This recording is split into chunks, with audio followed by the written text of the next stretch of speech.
don't know, I'm trying to relate it to conflict, but I don't know how to. You might immediately go to the worst case scenario. Don't say that. Don't ever say that, even when it's true. Look at this as a huge opportunity for you to practice being in conflict.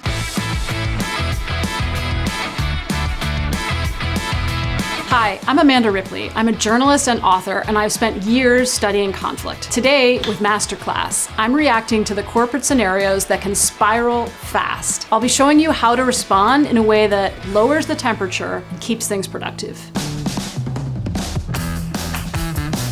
If your boss schedules a one-on-one, say, with no other explanation, and you're normally kind of conflict avoidant, you might immediately go to the worst case scenario. You might even call in sick. I've heard of people doing this. This is a mistake. If you are afraid of conflict, look at this as a huge opportunity for you to practice being in conflict and letting it happen. Don't be afraid to ask for more information. Tell your boss you like to come prepared. Can they tell you a little bit more? That's fine. If you're normally kind of a fighter at work, this is gonna push all your buttons. You might wanna call them out right in public, right there. That might feel good in the moment. Probably the better move is to do the opposite of your intuition. Talk to them privately later, or in the moment, you can say, I'm so glad that landed for you. Let me explain how we got there. So you reclaim ownership, but mostly you're trying to get on the same side of the field as other people. As soon as you get adversarial, as soon as it's us versus them, probably things are gonna get worse for you. You're already totally maxed out at work and somebody tries to give you one more task. Your immediate reaction is to say, that's not my job. Don't say that.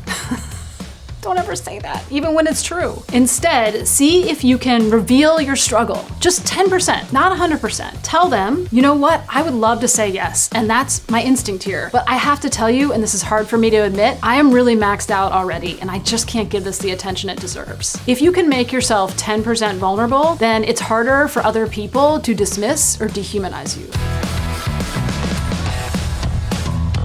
This is hard. Most of us, when we get criticized in any way, tend to get defensive or clam up and say nothing. Usually, in my experience, we hear the criticism as 100 times worse than it actually was if you read the transcript later. The important thing to do here is to prove to the other person that you are really listening, that you are open to hearing this. They may or may not be right, and you'll get to that later, but first, show them with your words that you have understood what they are trying to tell you, and ask if you got it right. That proves to the person that you are open to hearing critical feedback, which, by the way, is the reason most people never share it. They don't think that other people want to hear it, and they don't think that they will ever change. This is something you have to disprove very quickly with your words.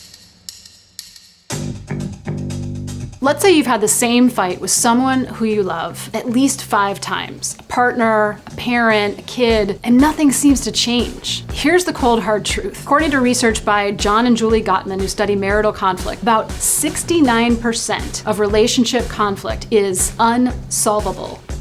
Yeah, it sounds really depressing, but here's what I've learned. Just because something is bound to recur doesn't mean it can't change. Usually, the recurring fights we have are telling us something really important about ourselves or the other person. For example, a lot of families fight about money. Money is never just what it seems to be about. It's not just about those expensive sneakers that you bought. It's about what that represents. Is it for you really about autonomy, being able to control the money that you earned? Maybe for your partner, it's about respect and recognition, that they feel like you should consult them for big purchases. Whether they're right or wrong, it's important to understand, what is the fight we really need to have here? Is it about respect and recognition? Is it about power and control? Is it about care and concern? A lot of times when couples fight, what they're really asking underneath all the claims and counterclaims is, do you actually love me? If you can't have that fight, the one you need to have, you are doomed to keep having nonsense fights you don't need to have.